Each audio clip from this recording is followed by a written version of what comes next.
Hi, and welcome back to self-service punching now. My name's Marcus. I didn't mention that the first video. Sorry about that.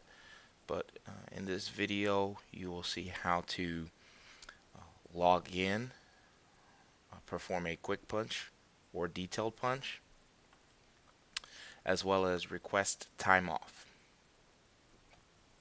First, we'll start off by putting the information that you registered for self-service.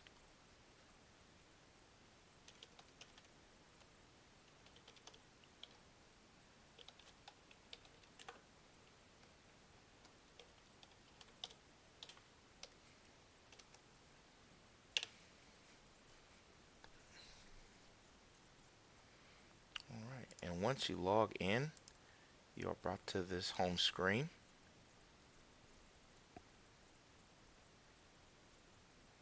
On here you'll have a lot of variations of views. From here you could see your home screen, your account, university if you wanted to learn certain things that come with the new iSolve time program. Here's where we punch, quick or detailed. If we had to compact the menu or condense some things, usually that's not very typical, as well as pertinent information as soon as you log in. First, let's just show you how to perform a quick punch. Quick punch is doing just that. All it does is record a time as well as the date. As soon as you perform a quick punch, you'll see this green check that says the punch was saved at the time and the date.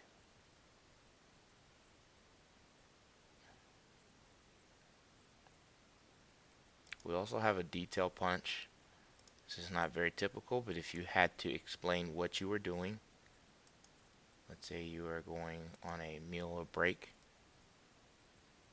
or in an instance you had to make a transfer.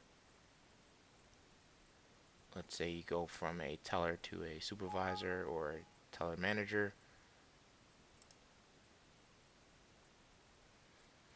This would stay here on this screen. And there is an area where you could leave notes if you would like.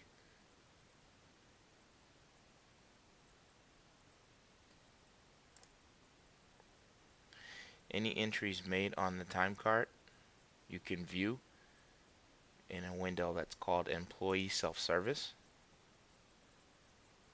under the Time category and Time card.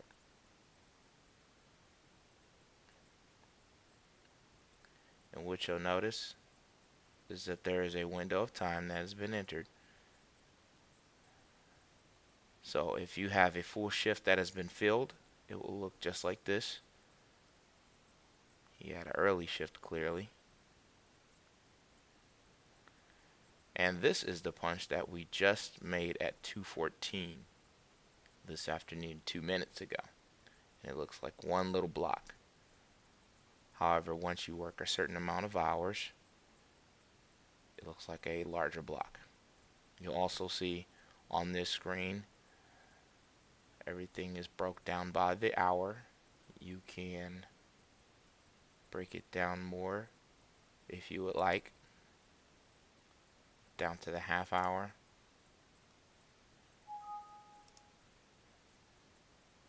to the quarter hours, the smallest. You also can view your pay weeks a little differently. First, I'll go back to the hour, and the hour is the biggest gap of time that you can see. You can view the pay period to the week, down to the day, depending on whatever your preference and view. It defaults to the pay period. If you wanted to see what happened the prior pay period or week or day, these arrows outside the date range will help you change that. So in this instance, it's the pay period currently. If I want to go to the prior pay period, hit the arrow to the left. and the arrow to the right goes forward in time.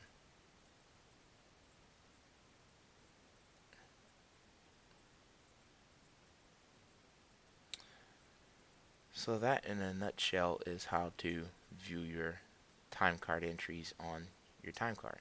If there was something missing, you would only see a sole line, and once the day passes, you'll see an alert saying that there is a missed punch. Time off request is where you'll request time off to your supervisor managers by simply clicking time off request, clicking the request time off button. From here you'll select the absence policies. PTO will be selected. In this instance we'll just use the default, which is bereavement at the moment, but you will have PTO available. You can select the date. It could be as far in the future as you'd like.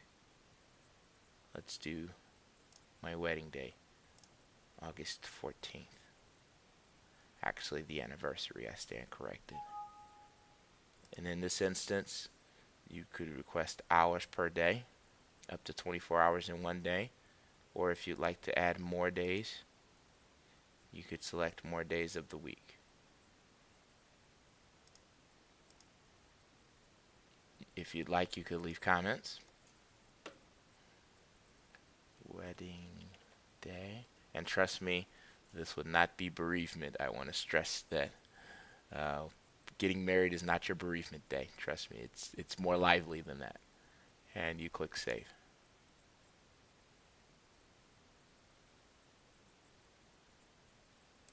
From there, it gets sent off for your supervisor managers to be able to view it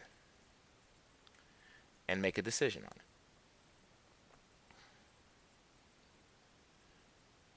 So these are the two functions that you'll be using mostly, from the punches to the request time off.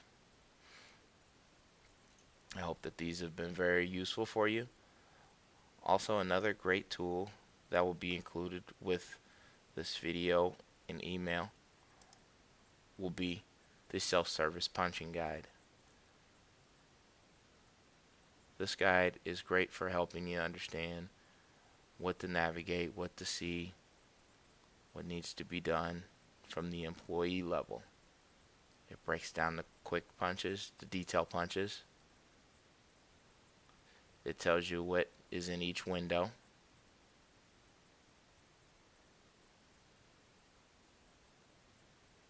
And what to view.